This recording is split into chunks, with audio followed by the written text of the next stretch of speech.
ನಮಸ್ಕಾರ, ನೀವು ನೋಡ್ತಾ ಇದ್ದೀರಾ ಯು ಟೈಮ್ಸ್ ಕನ್ನಡ. ನಾನು ಪವಿತ್ರ ಕೆ. 2026ರ ಮೊದಲ ಚಂದ್ರಗ್ರಹಣ ಮಾರ್ಚ್ 3ರಂದು ಸಂಭವಿಸಲಿದೆ. ಇದು ಅಪರೂಪವಾದ ಚಂದ್ರಗ್ರಹಣ ಅಂತ ತಿಳಿದು ಬಂದಿದೆ. ಹಾಗೆ ಇದನ್ನ ರಕ್ತ ಚಂದ್ರಗ್ರಹಣ ಅಂತ ಕೂಡ ಕರೆಯಲ್ಪಡುತ್ತೆ. ಸೊ ಏನಿದು ಗ್ರಹಣದ ವಿಶೇಷತೆ, ಯಾವಾಗ ಈ ಗ್ರಹಣ ಸಂಭವಿಸುತ್ತೆ, ಸೊ ಇದೆಲ್ಲದರ ಬಗ್ಗೆ ನಮಗೆ ಮಾಹಿತಿ ಕೊಡೋದಕ್ಕೆ ಕೋಲಾರಮ್ಮ ದೇವಾಲಯದ ಅರ್ಚಕರಾದ ವಿನಯ್ ಸ್ವಾಮಿಗಳು ನಮ್ಮ ಜೊತೆ ಇದ್ದಾರೆ. ಸೊ ಅವರನ್ನೇ ಕೇಳ್ತಾ ಹೋಗೋಣ ಆ್ಯಂಡ್ ಏನೆಲ್ಲ ವಿಶೇಷತೆಗಳಿದೆ ಅಂತ ತಿಳ್ಕೊಳ್ಳೋಣ.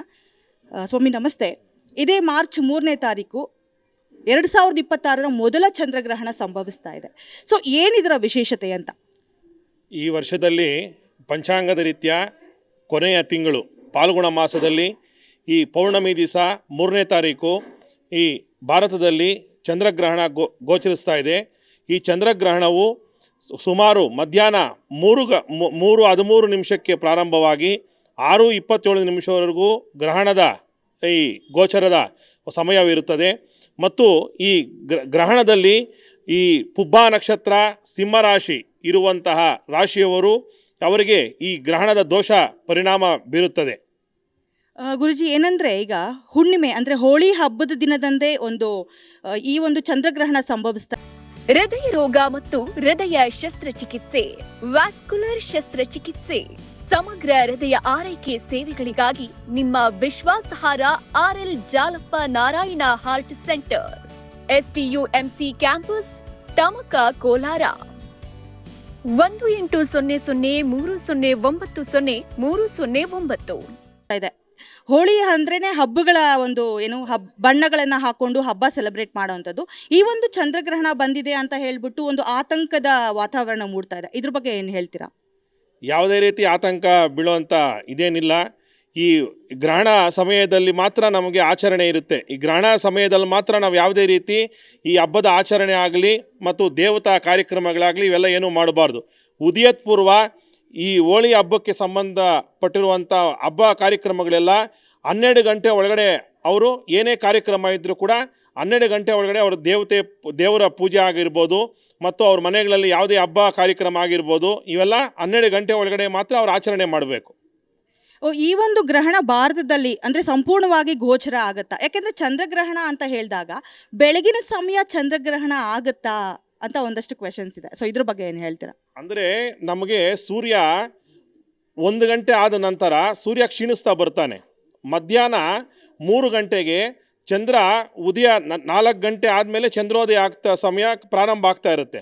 ಹಾಗಾಗಿ ನಮ್ಮ ಭಾರತದ ಒಂದು ಕಾಲಮಾನದ ಪ್ರಕಾರ ಮಧ್ಯಾಹ್ನ 3:13 ನಿಮಿಷಕ್ಕೆ ಗ್ರಹಣದ ಇದಾದರೂ ಕೂಡ ಸ್ಪರ್ಶಕಾಲ ಆದರೂ ಕೂಡ ಈ ಚಂದ್ರೋದಯ ಅಂದರೆ 6:12 ನಿಮಿಷದ ನಂತರನೇ ಈ ಗ್ರಹಣ ಎಲ್ಲ ನಮಗೆ ಕಾಣಿಸೋಕ್ಕೆ ಪ್ರಾರಂಭ ಆಗುತ್ತೆ.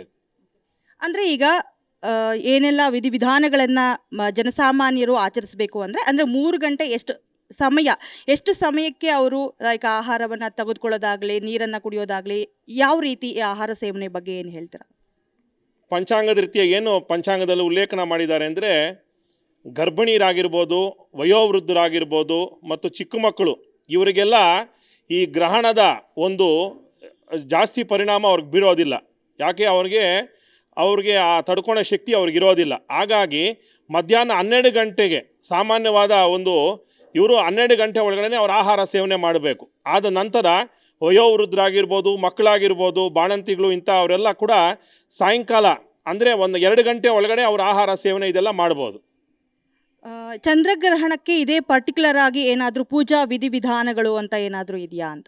ಈ ಚಂದ್ರಗ್ರಹಣದ ಪ್ರಯುಕ್ತ ಆ ಗ್ರಹಣದ ಸಮಯದಲ್ಲಿ ದೇವಾಲಯಗಳೆಲ್ಲ ಬಂದಾಗುತ್ತೆ. ಏನಕ್ಕೆ ಬಂದಾಗುತ್ತೆ ಅಂದರೆ ಸೂರ್ಯನು ಚಂದ್ರನು ಇವರಿಬ್ಬರೇ ಪ್ರತ್ಯಕ್ಷವಾದ ದೇವರುಗಳು. ನಮಗೆ ಕಣ್ಣಿಗೆ ಕಾಣಿಸುವಂಥ ಪ್ರತ್ಯಕ್ಷವಾದ ಈ ಭೂಮಿ ಮೇಲೆ ನಮಗೆ ಕಣ್ಣಿಗೆ ಕಾಣಿಸುವಂಥ ದೇವರುಗಳು. ಈ ಸೂರ್ಯನಿಗೆ ಗ್ರಹಣ ಬಂದರೂ ಕೂಡ ಈ ಭೂಮಿ ಮೇಲೆ ಒಂದು ಪಾಸಿಟಿವ್ ಎನರ್ಜಿ ಅನ್ನೋದು ಹೋಗಿ ನೆಗೆಟಿವ್ ಎನರ್ಜಿ ಅನ್ನೋದು ಪಾಸ್ ಆಗುತ್ತೆ. ಹಾಗಾಗಿ ನಾವು ಈ ದೇವಸ್ಥಾನಕ್ಕೆ ಬಂದರೂ ಕೂಡ ಇಲ್ಲಿಂದ ನಮಗೆ ಒಂದು ಪಾಸಿಟಿವ್ ಎನರ್ಜಿ ಅಂತ ಈ ದೇವಾಲಯಗಳಲ್ಲಿರುತ್ತೆ. ಯಾವ ಭಕ್ತಾದಿಗಳು ಆ ಸಮಯದಲ್ಲಿ ಈ ದೇವಾಲಯಕ್ಕೆ ಬಂದು ಆ ದೇವರಲ್ಲಿ ಪ್ರಾರ್ಥನೆ ಮಾಡ್ತಾರೋ ಅವರಿಗೆ ನೆಗೆಟಿವ್ ಎನರ್ಜಿ ಅನ್ನೋದು ಅವ್ರಿಗೆ ಆಗುತ್ತೆ. ಏನೇ ಕೋರಿಕೆಗಳಾದರೂ ಕೂಡ ಅವ್ರಿಗೆ ನೆರವೇರಲ್ಲ. ಆ ದೇವರು ಕೂಡ ಆ ಚಂದ್ರದ ಕೀಡು ಅನ್ನೋದು ಇದ್ದೇ ಇರುತ್ತೆ. ಅದಕ್ಕೆ ನಾವು ಈ ದೇವಾಲಯಗಳೆಲ್ಲ ಆ ಸಮಯದಲ್ಲಿ ಬಂದ್ ಮಾಡ್ತೀವಿ. ಆ ಒಂದು ಗ್ರಹಣದ ಒಂದು ಈ ಏನು ದುಷ್ಪರಿಣಾಮ ಇದೆ ಈ ದೇವಸ್ಥಾನಗಳ ಮೇಲಾಗಲಿ ದೇವ್ರ ಮೇಲಾಗಲಿ ಬೀಳಬಾರ್ದು. ಹಾಗಾಗಿ ನಾವು ಈ ಗ್ರಹಣ ಇನ್ನೇನು ಸ್ಪರ್ಶ ಆಗುತ್ತೆ ಅನ್ನೋ ಒಂದು ಇದಕ್ಕೆ ಮೊದಲೇ ನಾವು ದರ್ಬೆಯಲ್ಲಿ ಬಂಧನ ಮಾಡ್ತೀವಿ. ಆ ದರ್ಬೆಯಲ್ಲಿ ಬಂಧನ ಮಾಡಿದ್ರೆ ಆ ಗ್ರಹಣದ ಕಿಡಿ ಆಗಲಿ ಗ್ರಹಣದ ಒಂದು ದೋಷ ಆಗಲಿ ಈ ದೇವಸ್ಥಾನದ ಮೇಲೆ ಆಗಲಿ ದೇವ್ರ ಮೇಲಾಗಲಿ ಬೀಳಲ್ಲ. ಅದಕ್ಕೆ ದೇವರುಗಳಿಗೆಲ್ಲ ಆ ಸಮಯದಲ್ಲಿ ಪೂಜೆ ಪುನಸ್ಕಾರ ಇರೋದಿಲ್ಲ. ಆ ಗ್ರಹಣದ ಸಮಯದಲ್ಲಿ ಏನಕ್ಕೆ ನಾವು ಮಾನ್ಯತೆ ಕೊಡ್ತೀವಿ ಅಂದರೆ ದೇವರ ಒಂದು ನಾಮಸ್ಮರಣೆ. ಇಂಥ ಕಾಲದಲ್ಲಿ ಇಂಥ ಗ್ರಹಣ ಸಂಭವಿಸ್ತಾ ಇದೆ.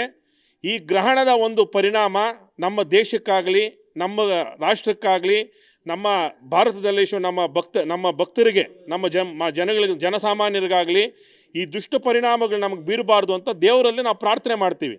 ಆ ಸಮಯದಲ್ಲಿ ಒಂದು ಶಿವನಾಮ, ಒಂದು ಓಂ ನಮಃ ಶಿವಾಯ ಎಂದು ಶಿವ ಪಂಚಾಕ್ಷರಿ ನಾಮ ಆಗಿರ್ಬೋದು, ಇಲ್ಲ ಅವರ ಕುಲದೇವತೆ ಒಂದು ನಾಮ ಆಗಿರ್ಬೋದು, ದುರ್ಗಾದೇವಿಯೇ ನಮಃ ಅಂತ ದುರ್ಗಾದೇವಿ ಆರಾಧನೆ ಆಗಿರ್ಬೋದು.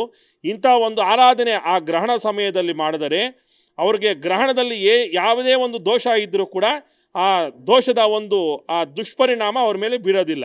ಅದಕ್ಕೆ ಗ್ರಹಣ ಸಮಯದಲ್ಲಿ ನಾವು ಇಂಥ ಆಚರಣೆ ಎಲ್ಲ ಮಾಡ್ತೀವಿ.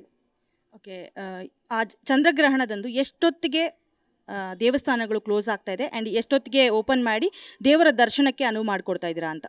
ಮಾಧ್ಯಾಹ್ನಿಕ 12 ಗಂಟೆಗೆ ಉದಯತ್ ಪೂರ್ವ ಇಲ್ಲಿ ಅಮ್ಮನವರಿಗೆ ಪ್ರಾತಃ ಕಾಲ ವಿಧಿವಿಧಾನಗಳೇನಿದೆಯೋ ಪೂಜಾ ಕಾರ್ಯಕ್ರಮಗಳೇನಿದೆಯೋ ಅವೆಲ್ಲ ಪ್ರಾತಃ ಕಾಲದಲ್ಲಿ ಅಮ್ಮನವರಿಗೆ ವಿಶೇಷವಾಗಿ ಪಂಚಾಮೃತಾಭಿಷೇಕ ಮತ್ತು ಮಹಾನೈವೇದ್ಯ ಇವೆಲ್ಲ ಆದ ನಂತರ 12 ಗಂಟೆಗೆ ದೇವಾಲಯ ಬಾಗಿಲು ಮುಚ್ತೀವಿ. 1 ಗಂಟೆ ಒಳಗೆ ಬಾಗಿಲು ಮುಚ್ಚಿದ್ದಾದಮೇಲೆ 7 ಗಂಟೆ ನಂತರ ಅಮ್ಮನವರಿಗೆ ಏನು ದೀಪಾರಾಧನೆ ಪೂಜೆ ನಡೆಯುತ್ತೆ. ಉದಯತ್ ಪೂರ್ವನೇ ಇಲ್ಲಿ ಅಮ್ಮನವ್ರಿಗೆ ಅಭಿಷೇಕ ನಡೆಯುತ್ತೆ. ಯಾಕೆಂದರೆ ರಾತ್ರಿ 7 ಗಂಟೆ ಆಗುತ್ತೆ. ಆದ್ದರಿಂದ ಅಮ್ಮನವ್ರಿಗೆ ಅಭಿಷೇಕ ಪೂಜೆ ಇವೆಲ್ಲ ನಡೆಯೋದಿಲ್ಲ. ದೀಪಾರಾಧನೆ ಮಾತ್ರ ರಾತ್ರಿ ನಡೆಯುತ್ತೆ. ಮತ್ತು ಬುಧವಾರ ಬೆಳಗ್ಗೆ ಆ ಆಲಯದಿಂದ ಶುದ್ಧಿ ಆಗಬೇಕು. ಈ ಗ್ರಹಣದ ಕಿಡಿ ಇರೋದರಿಂದ ದೇವಾಲಯ ಎಲ್ಲ ಶುಚಿತ್ವ ಆದಮೇಲೆ ಪುಣ್ಯಾಹ, ಪಂಚಗವ್ಯ, ಗಣಪತಿ ಪ್ರಾರ್ಥನೆ ಮತ್ತು ಸಪ್ತಮಾತ್ರಕ ಪರಿವಾರ ಪೂಜೆ, ಅಮ್ಮನವರಿಗೆ ಪಂಚಾಮೃತ ಅಭಿಷೇಕ ಇವೆಲ್ಲ ಆದಮೇಲೆ 9 ಗಂಟೆ ನಂತರ ಭಕ್ತಾದಿಗಳಿಗೆ ದೇವರ ದರ್ಶನಕ್ಕೆ ಅವಕಾಶ ಇರುತ್ತೆ ಬುಧವಾರ ಬೆಳಗ್ಗೆ. ಧನ್ಯವಾದಗಳು ಸ್ವಾಮಿ. ಈ ಒಂದು ಚಂದ್ರಗ್ರಹಣದ ಬಗ್ಗೆ ಒಂದಷ್ಟು ಮಾಹಿತಿಗಳನ್ನು ನಮಗೆ ಕೊಟ್ಟಿದ್ದೀವಿ. ಇದಿಷ್ಟು 2026ರ ಮೊದಲ ಚಂದ್ರಗ್ರಹಣ ಯಾವ ರೀತಿ ನಡೆಯುತ್ತೆ, ಏನೆಲ್ಲ ಪೂಜಾ ವಿಧಿವಿಧಾನಗಳನ್ನು ಮಾಡಬೇಕು, ಯಾವಾಗ ಶುರುವಾಗುತ್ತೆ, ಯಾವಾಗ ಸ್ಟಾಪ್ ಆಗುತ್ತೆ. ಸೊ ವಿನಯ್ ಗುರೂಜಿಗಳು ನಮಗೆ ಇಷ್ಟು ಮಾಹಿತಿಗಳನ್ನು ತಿಳಿಸ್ಕೊಟ್ಟಿದ್ದಾರೆ. ನೀವು ಕೂಡ ಇದನ್ನು ಫಾಲೋ ಮಾಡಿ. ಮತ್ತಷ್ಟು ಇಂಟ್ರೆಸ್ಟಿಂಗ್ ಸುದ್ದಿಗಳಿಗಾಗಿ ನೋಡ್ತಾ ಇರಿ ಯು ಟೈಮ್ಸ್ ಕನ್ನಡ, ಸದಾ ನಿಮ್ಮೊಂದಿಗೆ.